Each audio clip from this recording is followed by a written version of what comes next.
반갑습니다. 양내현입니다. 끌리는 사람들의 사과의 기술, 쿨하게 진심으로 사과하는 방법, 어떻게 하면 될까요? 자, 먼저 그 사과와 유감의 차이점을 우리가 알 필요가 있습니다. 사과는요, 그렇죠, 자신의 잘못을 인정하고 용서를 구하는 거죠. 그렇다면 유감은요, 사실 유감을 표현한다라는 표현은 어떻게 보면 책임 회피의 언어인 거죠. 내 잘못이 아니라는 것을 은연중에 각인시키기 위한 그런 표현이 유감입니다라는 겁니다. 자, 그렇기 때문에 사과를 했는데 잘 받아들여지지 않는 거죠. 자, 세 가지의 구체적인 이유가 있습니다. 첫 번째, 바로 진정성. 이것이 느껴지지 않기 때문에 그렇습니다. 합리화를 한다든지 축소시킨다든지 또는 회피하려고 하는 이런 마음이 느껴지기 때문에 가장 중요한 게 바로 애티튜드 아니겠습니까? 그냥 어물쩡, 두리뭉술 뭐 이렇게 넘어가려는 그 마음이 읽혀지는 거죠. 그러니까 별로 사과를 받아주고 싶지 않다라는 겁니다. 자, 두 번째는요, 공감이 없기 때문에 그렇습니다. 공감하기 위해서는 너무나 많이 우리 공감에 대해서 이야기가 나오고 있잖아요. 사실은 그 감정을 알아주는 겁니다, 상대방에. 그리고 달래주어야 하는데, 상대방의 입장을 이해해야 하는데 그 속상한 마음에 대한 공감이 없기 때문에 별로 받아들이고 싶지 않다라는 겁니다. 자, 마지막으로 세 번째, 사과를 받아주고 싶지 않기 때문에 그렇습니다. 이건 사과가 아니라 사죄해도 내 마음이 돌아서지 않을 것 같은 그런 일을 저질렀을 때 여러분 어떻습니까? 있지 않습니까? 그럴 때가요. 자, 결론적으로는요, 그 진심 어린 사과는 이럴 때 시작되는 겁니다. 어떨 때일까요? 그 상황을 피하려 하지 않고 직시하는 것, 즉 인지하는 것으로부터 시작됩니다. 그래서 한마디로 사과야말로 신뢰와 존경을 이끄는 리더의 매직 언어인 거죠. 자, 그렇다면 이 사과를 완성하는 필수 요소는 무엇일까요? 바로 타이밍입니다. 사과의 타이밍이라는 것은 결국은 상대방의 감정에 대한 배려에서부터 시작됩니다. 때로는 내 잘못에 대해 상대방에게 올라오는 그 압력을 뺄 수 있는 시간을 줘야 돼. 이것을 바로 6글자로 굉장히 멋진 표현이 있죠. 분노 숙성 시간. 와, 분노 숙성 시간. 이것을 허용해 주는 겁니다.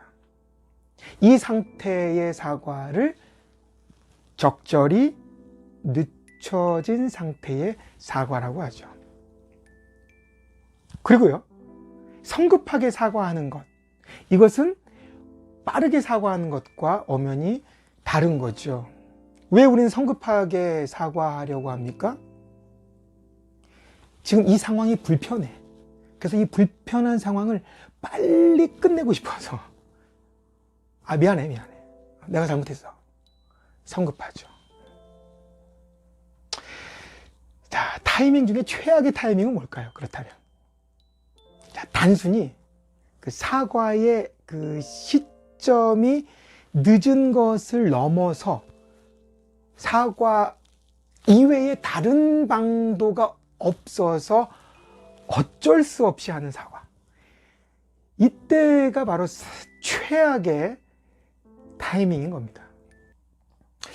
자, 이제 사과할 때 우리가 반드시 유의해야 할 그 4가지 표현에 대해서 알아보겠는데요.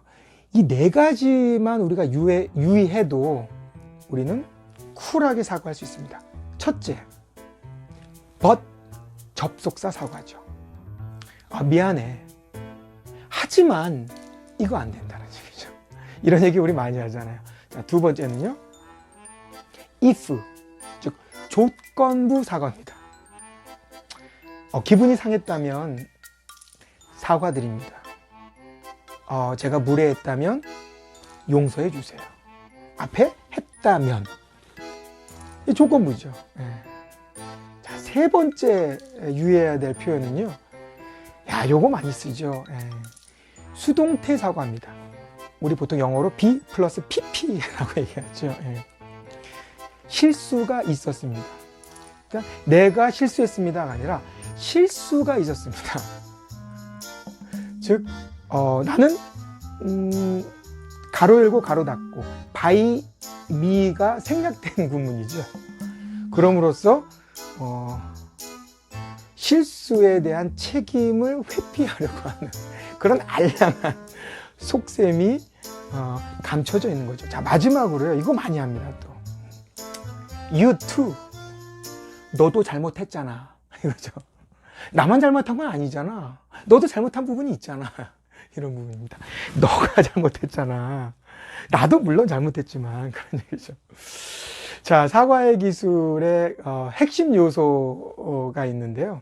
이것을 4R이라고 합니다. 네 가지 R인데요. 첫 번째 R은 그 regret이죠. 후회를 표현하는 겁니다. 미안하다, 후회하고 있다 라는 느낌이 전달돼야 된다는 것. 자, 두 번째는요. responsibility죠. 그렇죠. 책임을 인정해야 됩니다. 진정한 사과는요. 반드시 유감이 아니라 책임을 인정하는 것으로부터 시작된다라는 거죠. 자, 세 번째 R은요. remedy라고 하죠. remedy. 치유, 보상이죠. 이미 우리가 저지른 잘못은요. 돌이킬 수가 없단 말이죠. 그래서 최대한으로 돌이키게 하기 위한 보상책을 제시해야 한다. 여기에 이제 한 가지가 더 추가된 게 바로 recognition, 즉 상황을 인식해야 한다는 겁니다. 앞에서 중요한 것이 바로 이 타이밍이라고 했죠. 그래서 적절한 타이밍에 제대로 된 사과를 할 수 있어야 된다. 이것이 바로 사과의 기술, 즉 쿨하게 또 진심으로 사과를 하기 위한 핵심 요소 4R이 되겠습니다. 자, 이제 좀 정리해 볼까요?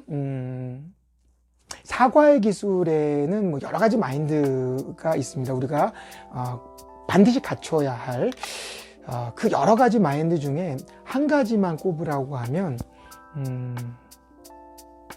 해명하지 마라. 간단한 설명은 괜찮습니다. 그런데 해명하지 말라는 겁니다. 왜 그럴까요? 굉장히 중요해요. 왜 그럴까요? 보통 그 해명을 하다 보면 말이 길어져. 여러분, 말이 길면 어떻게 될까요? 해명이 변명이 됩니다. 그러면 우리가 앞에서 얘기했던 미안해 하지만 서부터 시작해서 너도 잘못한 건 있잖아.